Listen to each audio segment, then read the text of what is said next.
સુરતમાં મેટ્રોની કામગીરી દરમિયાન રહેણાંક બિલ્ડિંગની અસર.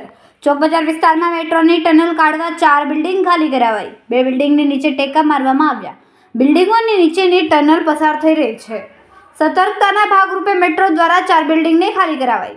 4 બિલ્ડિંગના 8 પરિવારના લોકોને મેટ્રો દ્વારા મેરિટ હોટેલમાં શિફ્ટ કર્યા. મેટ્રોના અધિકારીઓ દ્વારા દર 2 કલાકે પીએમઓ અને સીએમઓને અપડેટ અપાઈ રહ્યું છે. રંગીલા દાસ બિલ્ડિંગને પાલિકાએ શનિવારે સ્ટ્રક્ચરલ સ્ટેબિલિટી મુદ્દે નોટિસ આપી હતી.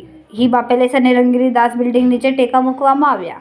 કામગીરી ચકાસવા 3 દેશના એક્સપર્ટ અને એસવીએનઆઈટીના એક્સપર્ટ શનિવારે વિઝિટ કરી રહ્યા હતા. બિલ્ડિંગના સ્ટ્રક્ચરને નુકસાન નહીં થાય તે માટે જમીન ટનલ સ્ટ્રક્ચરમાં કેમિકલ ઇન્જેક્શન અપાઈ રહ્યા છે. ટનલના કામગીરીથી બિલ્ડિંગને કોઈ નુકસાન થયું નથી.